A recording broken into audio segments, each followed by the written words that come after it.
remarkable, multi-talented teacher, Professor Lelkes taught me history of art.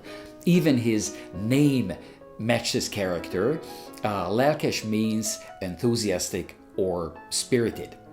He liked me because I was digging deep in my analysis and I didn't shy away from exploring the spiritual aspects of artwork.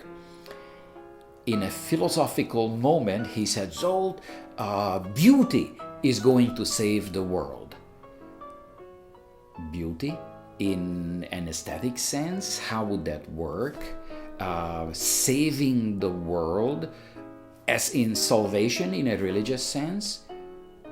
And why not something more obvious, like love or truth? It's a good question.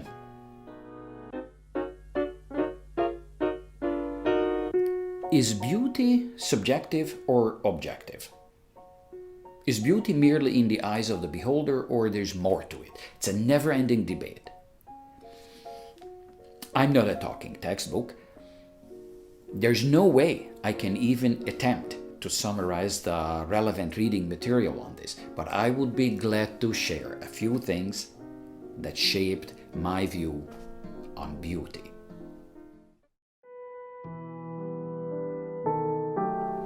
When I was a little kid, a couple of houses down from us lived a family, Papa, Mama, and 2 kids. The mom was a tall and beautiful woman who walked around with a perennial warm smile. Her husband had a severe case of congenital kyphosis. His spine stuck out sideways and his upper body was basically pancaked. He stood maybe like 4 feet tall. His hip stood at an angle and he needed an orthopedic shoe on one of his feet. And unfortunately, his jaw was also deformed. Nevertheless, he rode his bicycle to work every morning, and in the wintertime, he took the bus. They were a loving couple, and nobody knew for sure if the kids were their own or they were adopted. Nobody dared to ask, but everybody respected that they were special. This is the case, I suppose, for falling in love with somebody's inner beauty. I'm receptive to the anthropologist's argument that fitness and survivability is beautiful. I love that tiny little Neolithic statue, the Venus of Willendorf, and I appreciate exotic beauty. Thank God I never had to live in the real jungle. But sometimes when I look at people that the urban jungle produces, I'm a little bit turned off.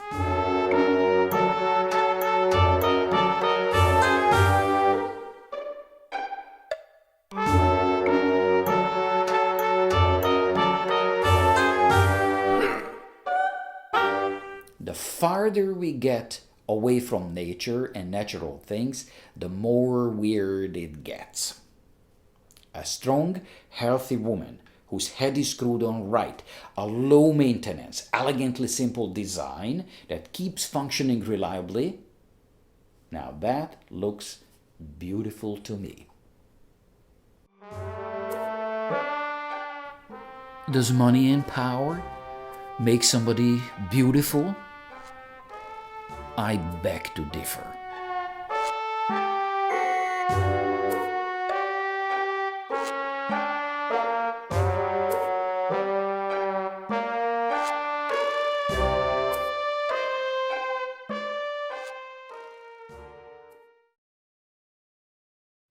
I love Roald Dahl's point that lifelong nastiness physically changes somebody's face. The twits become ugly because they are evil. On the other hand, some lovely people who are objectively not too attractive lead happy lives, and the people around them don't even notice their imperfections. I used to know 2 sisters. One was chirpy and adorable, the other one was grumpy and complicated. After a couple of years, I noticed permanent crease lines forming on the bad one's face. Frowning and pouting made her look like an unhappy groundhog.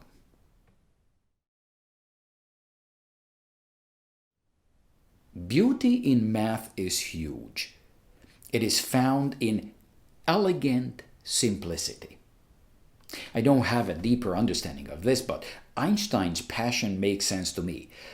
Pursuing the God equation, figuring out God's mind, how beauty in math is God's beauty, and all this.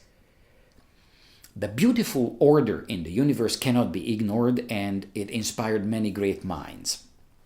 Plato's ideal forms could be dismissed, but then how do I explain the best moments of my life when the stars lined up correctly and for a brief shiny moment I experienced perfection? The kind of overwhelming perfection that moves you and gives you goosebumps and teary eyes. Professor Lalkesh fell in love with number mysticism, golden ratio, and all.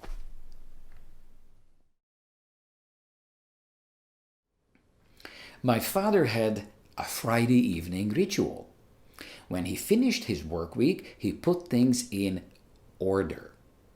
He started with his workshop, the wood shavings were bagged, the tools were put in their proper spots, the yard organized, and the flower beds watered. Then he paused and he looked at his private universe. He was happy because everything was the way it was supposed to be. When he retired, he had more time to finally look into questions that intrigued him for decades. He wrapped his head around the causes of celestial events. He loved explaining the phases of the moon. And he even constructed these little cardboard Earth-Moon orbital models, and he handed these out to kids. He was fascinated by the order in creation. We ought to ask the right questions. We ought to search for meaning. The deeper we dig, the more beautiful order we find. Experiencing this beautiful order is the most transformative force